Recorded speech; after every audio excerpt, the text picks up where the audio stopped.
인생문학 제2부 인생의 허무라는 부제를 가지고 있는 전도서로 이제 시작을 하려고 합니다. 전도서라는 책은 헛되다라고 시작해서 헛되다라고 끝나는 책으로 유명하죠.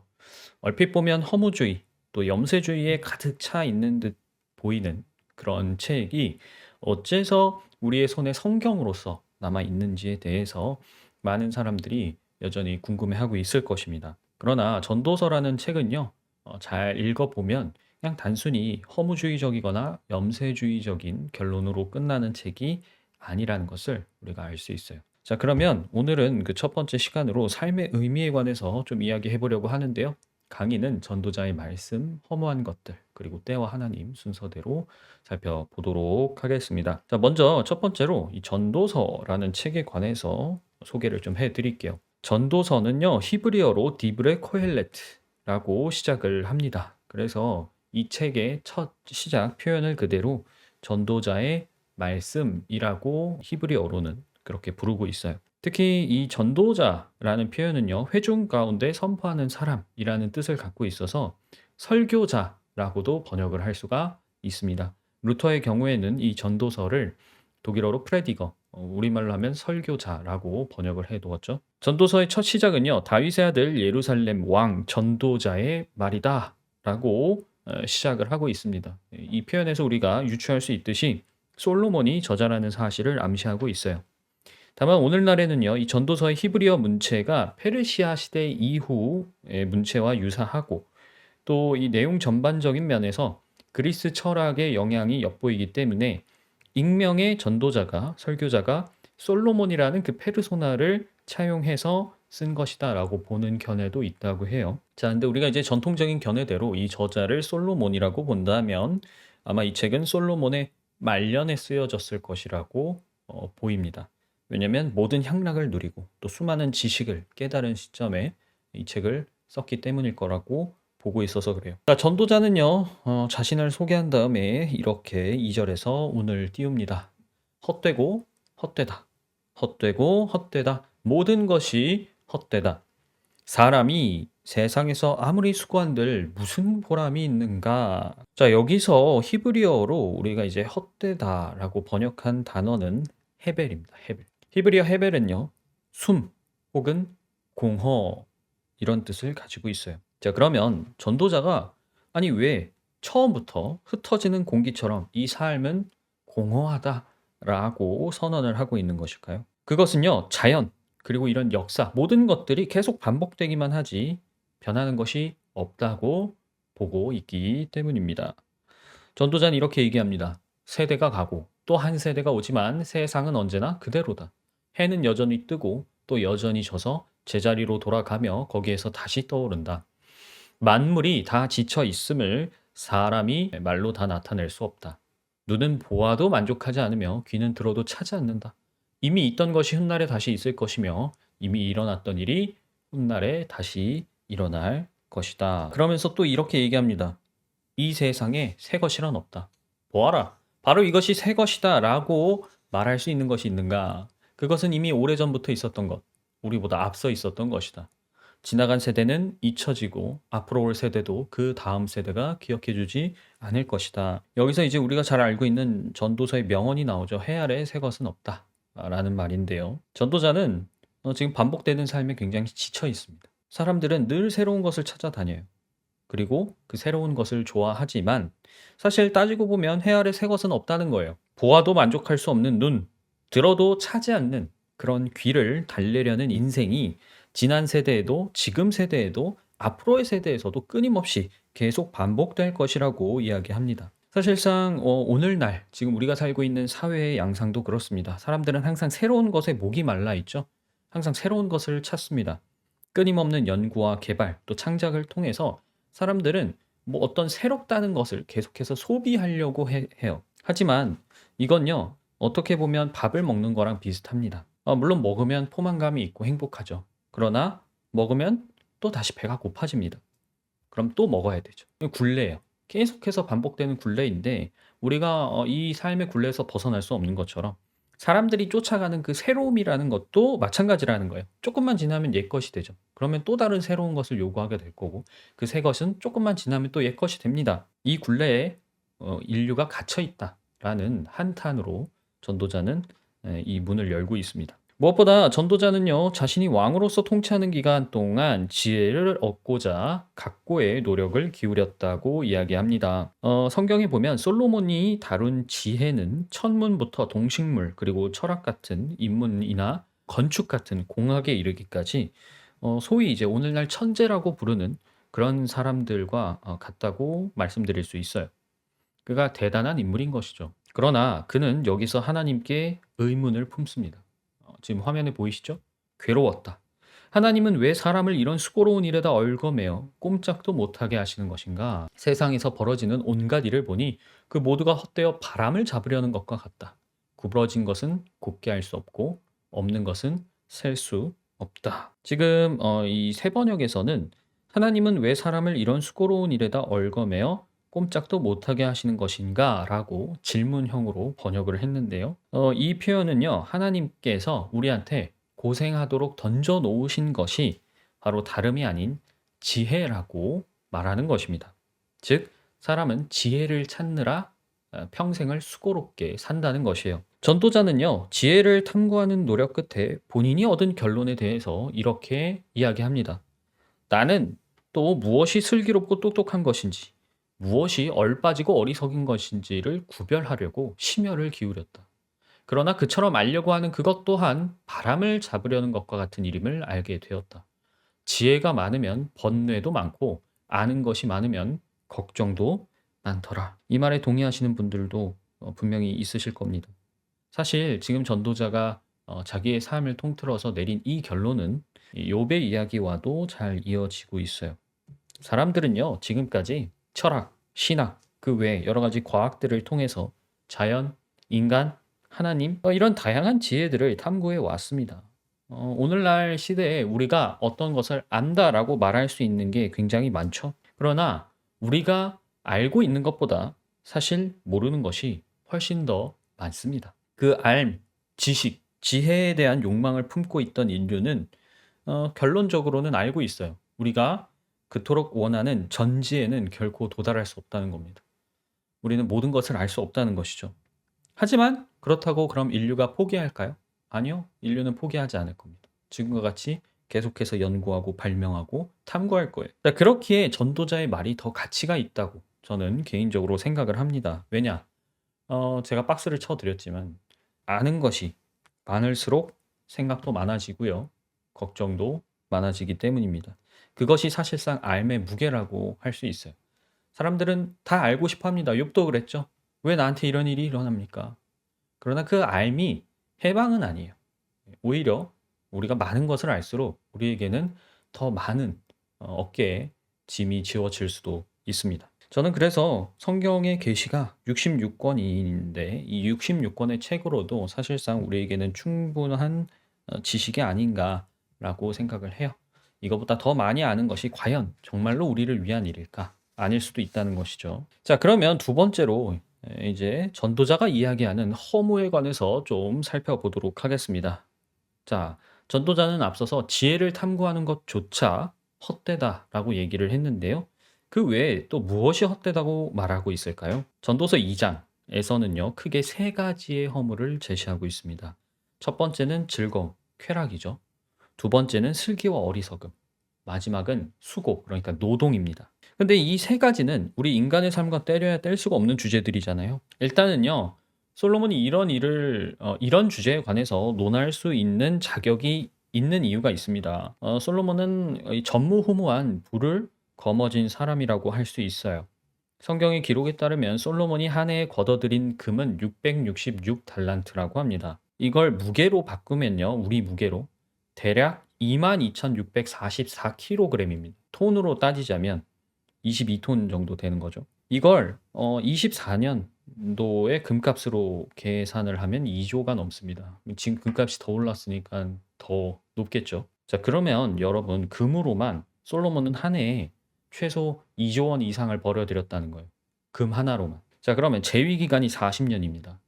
이 누적 기간 동안 대략 계산을 해 보아도 최소 솔로몬은 한평생 80조가 넘는 돈을 벌어들였다는 얘기가 돼요. 그렇기 때문에 솔로몬도 온갖 향락을 다 누려볼 수 있었습니다. 그는 스스로 자기를 시험해 보았다고 얘기하는데요. 이 시험이란 정말로 이제 제대로 고삐를 풀고 허리띠를 풀고 정말 흥청망청 즐겨봤다는 얘기입니다. 술도 먹어보고 궁전도 짓고 온갖 정원과 과수원도 만들어 보고 종도 많이 거느리면서 자기의 부를 누려본 것이죠. 뭐 엄청난 재산을 축적하였을 뿐만 아니라 이제 여러 나라에서 온갖 보물을 가져오기 때문에 또 보물도 수집을 해 보았습니다. 가수를 불러서 멋진 공연도 즐겨봤고 첩도 많이 두어서 성애적인 향락도 누려봤어요. 그러니까 말 그대로 자기가 누리고 싶은 즐거움은 가리지 않고 한번 전부 다 누려본 겁니다. 솔로몬은 물론 처음에 이것을 굉장히 자랑스러워했습니다. 이렇게 얘기를 해요. 나는 하는 일마다 다 자랑스러웠다. 이것은 내가 수고하여 얻은 나의 몫인 셈이었다. 그러니까 본인의 지혜로, 본인의 역량으로 부지런히 일해서 많은 부를 모으고 재산을 모으고 그걸 누리면서 살았다는 거예요. 물론 그게 나쁜 것은 아니죠. 내가 열심히 일해서 많은 재산을 쌓았고 그 재산을 누리는 게 당연히 나쁜 것은 아닙니다. 마찬가지로 세상의 많은 부자들도 자기가 수고해서 쌓아 올린 그 많은 명예, 재산 이런 것들을 자랑스러워하죠. 자, 그러나 이 세상과 작별해야 되는 순간이 올 때 그가 쌓아 놓았던 그 어떤 것도 가져갈 수 있는 것이 하나도 없었어요. 심지어 전도자는 임금의 자리를 이어받은 사람이 도대체 무엇을 할 수 있냐고 묻습니다. 기껏해야 앞서 다스리던 왕이 이미 하던 일뿐이다 라고 이야기하죠. 그러니까 전도자는 부뿐만 아니라 권력 역시 결론적으로는 헛되다 라고 이야기를 하고 있는 것입니다. 자, 그러면 이제 전도자가 얘기하는 두 번째 허무에 관해서 살펴볼게요. 두 번째는 슬기와 어리석음입니다. 전도자가 처음에 초점을 맞춘 것은 지혜였죠. 지혜라는 것은요, 어떤 이치를 깨닫는 능력만이 아니라 옳고 그름을 잘 가려내는 능력을 말하기도 합니다. 자, 전도자가 슬기와 어리석음에 있어서 궁금했던 것은 그냥 옛 격언이 아니었어요. 예를 들면 본인이 이렇게 얘기를 하는데 빛보다 어둠이 낫고 슬기로움이 어리석음보다 낫다. 뭐 이런 말. 아니면 슬기로운 사람은 제 앞을 보지만 어리석은 사람은 어둠 속에서 헤맨다. 뭐 이런 격언이 있잖아요. 이게 궁금했다는 게 아니에요. 본인도 이런 말은 다 알고 있다는 것이죠. 이 전도자가 어리석음과 슬기에 관해서 던진 질문은 이것이었습니다. 2장 15절에 나오는데요. 어리석은 사람이 겪을 운명을 나도 겪을 터인데 무엇을 더 바라고 왜 내가 지혜를 더 얻으려고 애썼는가? 여기서 말하는 같은 운명은 바로 이어서 나오죠. 슬기로운 사람도 죽고 어리석은 사람도 죽는다. 그러니 산다는 것이 다 덧없는 것이다. 라고 이야기를 하고 있습니다. 지금 전도자가 삶의 많은 부분에서 허망감이라는 정말 뛰어넘기 어려운 거대한 장벽을 마주하고 있는데 그 장벽이 뭐예요? 죽음이라는 사실에 주목해야 됩니다. 왜냐? 뒤이어서 제시된 허무의 마지막 카테고리인 수고, 노동이죠. 이것도 마찬가지로 같은 장벽에 의해서 부딪히기 때문에 그래요. 이렇게 얘기합니다. 세상에서 내가 수고하여 이루어 놓은 모든 것을 내 뒤에 올 사람에게 물려줄 일을 생각하면 억울하기 그지없다.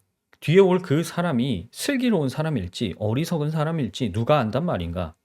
그러면서도 세상에서 내가 수고를 마다하지 않고 지혜를 다해서 이루어 놓은 모든 것을 그에게 물려주어서 맡겨야 한다니 이 수고도 헛되다. 사실 이것은 오늘날 우리 세대에도 여전히 적용되는 말이라고 할 수 있습니다. 우리 세대도 앞 세대의 많은 수고 위에 서 있죠. 마찬가지로 다음 세대도 우리가 고생해서 쌓아 올린 많은 것들을 누리게 될 겁니다. 전도자는요, 삶의 여러 영역에서 살아서 내가 할 수 있는 것이 과연 무엇인가라는 이 허망감 앞에 결국엔 소시민적인 결론을 내리게 됩니다. 2장 24절에서 이런 결론을 내려요. 사람에게 먹는 것과 마시는 것, 자기가 하는 수고에서 스스로 보람을 느끼는 것, 이보다 더 좋은 것은 없다. 사실 우리도 오늘날 이런 이야기를 많이 하고 또 많이 듣죠. 예를 들면 내가 살아보니까 사랑하는 사람과 함께 맛있는 음식을 먹으면서 느끼는 그런 소박한 행복, 그거면 충분하더라. 이런 이야기들을 많이 하는데요. 이것이 모든 것을 누려본 사람의 같은 결론이라는 것에 주목을 해야 됩니다. 그러나 인류가 이 소박한 행복으로 만족할 수 있었다면 세상이 이렇게 혼란스럽지 않겠죠. 사람의 욕심이 결국에는 이 사회에 불화를 일으키고요. 다른 사람을 속이게 만들고요. 또한 악에 바치게 만들고 있는 현실의 원인이 됩니다.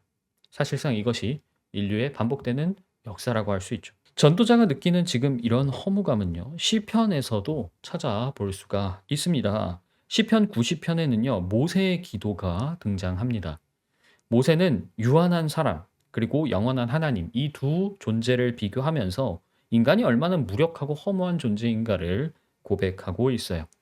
시편 90편 3절부터 함께 보시기 바랍니다. 주님께서는 사람을 티끌로 돌아가게 하시고 죽을 인생들아 돌아가거라 하고 말씀하십니다. 주님 앞에서는 천년도 지나간 어제와 같고 밤의 한순간과도 같습니다. 주님께서 생명을 거두어 가시면 인생은 한순간의 꿈일 뿐 아침에 돋아난 한 포기 풀과 같이 사라져 갑니다. 우리의 연수가 70이요 강건하면 80이라도 유명한 표현이죠. 그 연수의 자랑은 수고와 슬픔뿐이요 빠르게 지나가니 마치 날아가는 것 같습니다. 정말 시간이 쏜 살, 이 화살을 쐈다는 얘기잖아요. 날아가는 화살처럼 빠르다는 이야기는 인류가 아주 예전부터 항상 하던 이야기였던 것이죠. 모세만이 아니라 다윗도 삶의 허무함을 노래한 적이 있습니다. 시편 39편에 나오는데요. 주님, 알려주십시오. 내 인생의 끝이 언제입니까? 내가 얼마나 더 살 수 있습니까? 나의 일생이 얼마나 덧없이 지나가는 것인지를 말씀해 주십시오. 주님께서 나에게 한 뼘 길이밖에 안 되는 날을 주셨으니 내 일생이 주님 앞에서는 없는 것이나 같습니다. 진실로 모든 것은 헛되고 인생의 전성기조차도 한날 입김에 지나지 않습니다. 셀라. 아니 믿음과 하나님에 대한 그 절실한 마음이 정말 충만했던 그런 다윗조차 이런 삶의 허물을 이야기하고 있다는 것이 의아하게 느껴질 수도 있지만요. 오히려 그리스도인들은 삶의 허물을 정면으로 마주해야 됩니다. 왜냐? 우리의 결론이 그 허무로 끝나지 않아야 하기 때문에 우리는 오히려 정면으로 마주할 수 있어야 돼요. 모세도 또 다윗도 이렇게 허무함을 이야기했지만 거기서 멈추지 않았어요. 이것을 타파하기 위해서 그들은 하나님을 찾게 됩니다. 자, 모세는 이렇게 얘기하는데요. 주님, 돌아와 주십시오. 언제까지입니까? 주님의 종들을 불쌍히 여겨 주십시오. 아침에는 주님의 사랑으로 우리를 채워 주시고 평생토록 우리가 기뻐하고 즐거워하게 해 주십시오. 다윗은 또 이렇게 이야기합니다. 그러므로 주님, 이제 내가 무엇을 바라겠습니까? 내 희망은 오직 주님뿐입니다.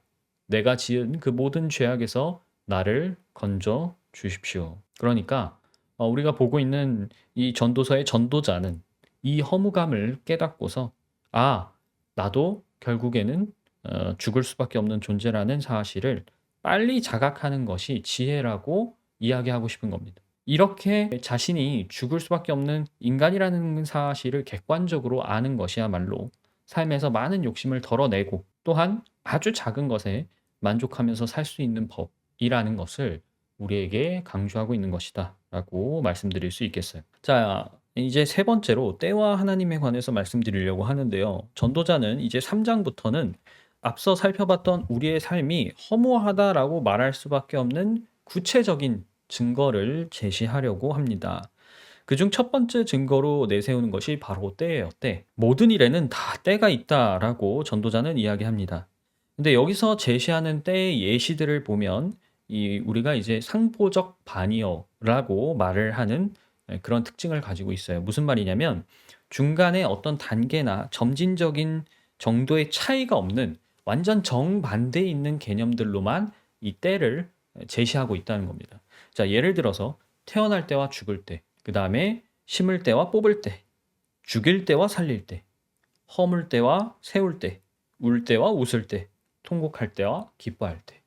완전히 반대에 있는 그런 개념들로 구성을 해놨죠. 자, 그러면 전도자가 이처럼 우리가 살면서 때가 있다라고 열거하는 이유는 무엇인가? 그 의도는요, 이 모든 때가, 우리 삶에서 모든 때가 하나님의 손 아래 있다라고 말하려는 것입니다. 물론 여기서 사람들이 이제 흔히 하는 오해가 있어요. 하나님의 전지, 하나님의 전능, 이것이 인간의 자유의지와 어떻게 어우러질 수 있냐는 것이죠. 전도자는 이미 이 시대에 그런 고민을 하고 있었던 사람입니다. 그리고 그는 자신의 고민 끝에 이렇게 결론을 제시하고 있어요. 3장 9절부터 11절입니다. 자, 사람이 애쓴다고 해서 이런 일에 무엇을 더 보탤 수 있겠는가? 여기서 말하는 이런 일에는 앞서 얘기한 때들입니다. 이제 보니 이 모든 것은 하나님이 사람에게 수고하라고 지으신 짐이다. 하나님은 모든 것이 제때에 알맞게 일어나도록 만드셨다. 더욱이 하나님은 사람들에게 과거와 미래를 생각하는 감각을 주셨다. 그러나 사람은 하나님이 하신 일을 처음부터 끝까지 다 깨닫지는 못하게 하셨다. 뭔가 우리가 욥의 이야기에서 봤던 장면들이 좀 겹치죠. 자, 사람도 자기 계획이 있습니다. 과거와 미래를 잘 보면서 자기 나름대로의 때를 살펴요. 그런데 여기서 인간의 맹점이 있죠. 바로 하나님의 일을 처음부터 끝까지 다 알 수가 없다는 겁니다. 마치 욥에게 하나님이 창조부터 이 세계 운영에 관련된 수많은 질문으로 폭격을 하셨을 때 욥이 답변할 수 없었던 것처럼 말이죠. 결론적으로 인간은요, 하나님을 다 알 수 없다는 겁니다. 그리고 하나님을 다 알 수 없기 때문에 답을 찾지 못한다는 거예요. 즉, 답이 없다는 게 아닙니다. 답이 없는 것이 아니라 우리가 답을 찾을 수 없는 한계를 갖고 있는 존재라고 전도자는 결론을 내리고 있는 것이죠. 자, 그리고 전도자는 욥이 인과응보의 발례를 제시했던 것처럼 하나님의 정의를 그리고 그 때를 죽음으로 귀결하여서 설명을 하려고 합니다. 재판하는 곳에 악이 있고 공의가 있어야 할 곳에 악이 있다. 자, 정의가 집행되지 않는다는 얘기죠. 나는 마음속으로 생각하였다. 의인도 악인도 하나님이 심판하실 것이다. 즉 죽음 이후에 있을 최종적인 심판으로 정의를 설명하려고 하는 겁니다. 그래서 앞서 얘기했던 때를 다시 갖고 옵니다. 모든 일에는 때가 있고, 그죠? 모든 행위는 심판받을 때가 있기 때문이다. 그러니까 전도자의 논리는 이 때를 하나님께 돌려버림으로써 모든 것을 설명하려고 하는 거예요. 사람에게 닥치는 운명이나 짐승에게 닥치는 운명이 같다. 둘 다 같은 곳으로 간다. 죽는다는 얘기죠. 모두 흙에서 나와 흙으로 돌아간다라고 이야기합니다. 그러니까 하나님의 때가 있기 때문에 우리 눈에 보이는 어떤 불의한 혹은 불공정해 보이는 하나님의 처신, 하나님의 선택, 하나님의 행보를 설명할 수 있다라고 얘기를 하고 있는 것입니다. 이 부분은 어떤 면에서는 이제 욥기와 비슷한 이야기를 하고 있다라고도 우리가 해석을 할 수가 있어요. 때라는 게 우리 손에 있는, 인간의 손에 있는 듯 보이지만 사실은 그렇지 않다라고 전도자는 가르치고 있습니다. 저도 어느 면에선 공감이 되는 게 우리가 내가 원하는 대로 행동할 수 있는 자유가 있잖아요. 내가 내 꿈을 계획할 수도 있고 어떤 것에 지원하거나 어떤 과정을 밟을 선택을 할 수도 있는 거고 뭐 단순하게 얘기해서 내가 먹고 싶은 걸 먹을 수도 있는 거고 하고 싶은 걸 할 수도 있는 그런 내가 때를 계획하고 선택할 수 있는 자유가 있지만 사실 그것이 하나님의 손 아래서 있는 것이다라는 것을 이제 이야기하고 있는 거기 때문에 그래요. 이 전도자의 가르침은요. 시편 31편 15절에 나오는 것처럼 다윗의 노래인데요. 내 앞날은 주님의 손에 달려 있으니 내 원수의 손에서 내 원수와 나를 박해하는 자들의 손에서 나를 건져 주십시오. 이렇게 말했던 그런 노래나 아니면 시편 104편에 나오는 그런 찬양과 일맥상통합니다. 104편 27절부터 이렇게 얘기하는데요. 이 모든 피조물이 주님만 바라보며 때를 따라서 먹이를 주시기를 기다립니다. 주님께서 그들에게 먹이를 주시면 그들은 받아먹고 주님께서 손을 펴 먹을 것을 주시면 그들은 만족해 합니다. 그러나 주님께서 얼굴을 숨기시면 그들은 떨면서 두려워하고 주님께서 호흡을 거두어 들이시면 그들은 죽어서 본래의 흙으로 돌아갑니다. 이렇게 얘기하는데 비슷한 맥락으로 우리가 바라볼 수 있을 것 같습니다. 그러니까 전도자는 사람이 어떤 존재인가 이 탐구를 하나님을 통해서 즉 그분의 창조 질서를 통해서 객관적으로 인식하려고 시도를 하고 있는 거예요. 그러면 우리가 삶에서 무엇으로 만족해야 될까? 무엇으로 행복할 수 있을까에 대한 자기의 개인적인 경험을 설명을 하고 있는 것이죠. 자, 그래서 오늘은 이렇게 전도서 전반부를 좀 함께 살펴보았습니다. 좀 요약을 하자면요. 첫 번째로 전도자는 지혜, 즐거움, 그 다음에 슬기와 어리석음, 수고, 이런 부분에 대한 허무함을 강조하고 있어요. 그런데 이 허무감은 어디서 온다고요? 죽음에서 옵니다. 죽음. 항상 새로운 것을 찾지만 사실 그것이 옛 것과 다를 바 없구나라는 깨달음에서 온다는 거예요. 두 번째로 전도자는 왜 그럼 우리의 인생이 특히 우리 인생에서 지혜를 쫓는 거, 즐거움을 누리는 거, 지혜롭게 사는 거, 그리고 열심히 일하는 게 다 허무할 수밖에 없다라고 말하느냐? 그 첫 번째 근거로서 하나님의 때 아래 우리가 있다라는 이야기를 하는 것이죠. 그러니까 사람이 열심히 애써도 결국 그 모든 것이 하나님의 때를 따라 갈 수밖에 없다는 거예요. 이것은 하나님의 주권과 전지, 전능을 인정해야만 인간은 피조물로서 이 허무의 굴레에서 벗어날 수 있는 유일한 답을 찾을 수 있다라는 결론으로 우리를 인도할 것입니다. 자, 다음 시간에는요, 이제 이어서 우리의 삶을 허무하게 만드는 이제 삶의 여러 가지 문제들에 관해서 계속해서 살펴보도록 하겠습니다.